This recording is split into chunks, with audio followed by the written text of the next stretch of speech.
మనసు మారిన వేళ. హాయ్ చుట్కీ. హాయ్ చోటు. చెప్పు. ఏం లేదు చుట్కీ, మన ఈ కథ మీకోసం వాళ్ళు కథలు పెట్టడానికి ఎంత కష్టపడుతున్నారు. కథలు చెప్తున్నారు, ఎడిటింగ్ చేస్తున్నారు, మంచి మంచి కంటెంట్ ఇస్తున్నారు, ఇంకా మోటివేషనల్ కోట్స్ కూడా పెడుతున్నారు. అవును చోటు, మరి సబ్స్క్రైబర్స్ ఎందుకు చుట్కీ ఇంత తక్కువ ఉన్నారు వీళ్ళకి? ఫ్రెండ్స్, మరి మీరు కూడా వీళ్ళకి సపోర్ట్ చేయండి. లైక్ చేయండి, షేర్ చేయండి, కామెంట్ చేయండి, సబ్స్క్రైబ్ చేయండి, మర్చిపోకుండా బెల్లును కూడా క్లిక్ చేయండి. సరేనా చుట్కీ, ఇక మనం వెళ్దామా? అనగనగా రామాపురం అనే ఒక చిన్న గ్రామం ఉంది. ఆ గ్రామం పచ్చని పొలాలు, ప్రకృతితో అందంగా ఉండేది. కానీ అక్కడ ప్రజలకి నీటి సమస్య సర్వసాధారణం.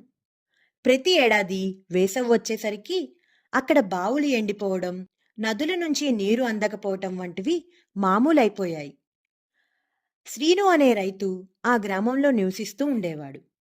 అతను తన తాత ముత్తాతల నుండి వచ్చిన భూమిని సజీవంగా ఉంచడానికి రోజూ పొలంలో శ్రమిస్తూ ఉండేవాడు. అతనికి 2 పిల్లలు, భార్య లక్ష్మి ఉన్నారు. శ్రీను వ్యవసాయం చాలాసార్లు లాభాన్నే ఇచ్చింది. కానీ అతని మనసులోని కోపం, అసూయ తనకు మరియు తన కుటుంబానికి ఎక్కువ ఆనందాన్ని తీసుకురాలేదు. శ్రీను ఎప్పుడూ ఇతరులపై అసూయతో తాను చేసిన పనులను ఎక్కువ గుర్తింపు, ప్రశంసలు కావాలని కోరుకునేవాడు. అందుకే అతనికి గ్రామంలో అంతగా స్నేహితులు లేరు. ఒక సంవత్సరం బాగా వర్షాలు పడడం మరియు శ్రీను బాగా శ్రమించడం వలన అత్యధిక పంట వచ్చింది.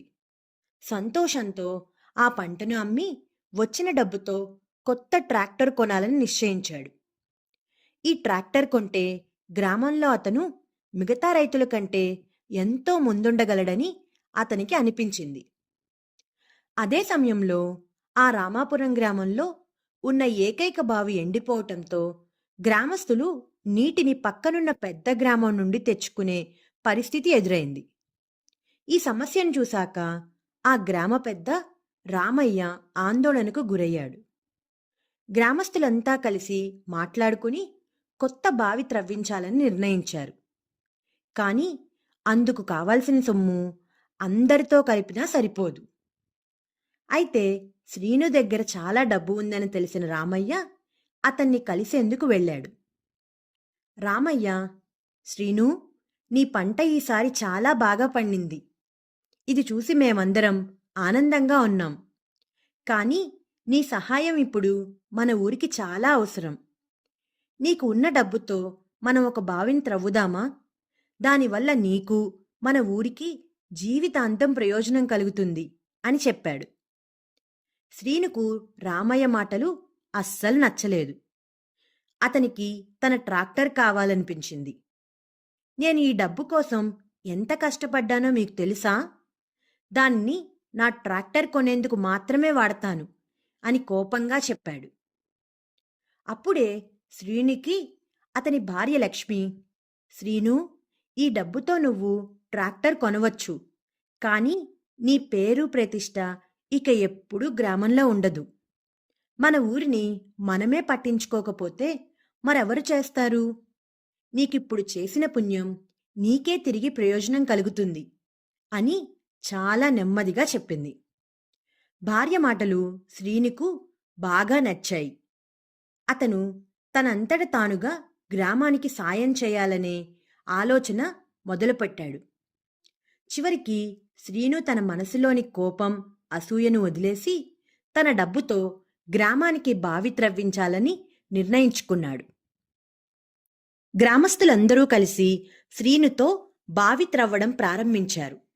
కొన్ని రోజుల తర్వాత బావిలో నుండి స్వచ్ఛమైన నీరు అందుబాటులోకి వచ్చింది. రామాపురంలో ప్రజలు తిరిగి ఆనందంగా, సుఖంగా జీవించగలిగారు. గ్రామస్తులు శ్రీనును ఎంతో గౌరవంగా చూడడం మొదలుపెట్టారు. అతను కూడా తన మనసులోని అహంకారాన్ని విడిచిపెట్టాడు. ఇకపై అతను గ్రామంలో ఉన్న అందరికీ సాయం చేయాలనే ఉద్దేశంతో జీవించాడు. ఈ మార్పుతో శ్రీనుకు తెలిసింది, నిజమైన సంతోషం, ప్రశాంతత మనసు మారినప్పుడే లభిస్తాయి.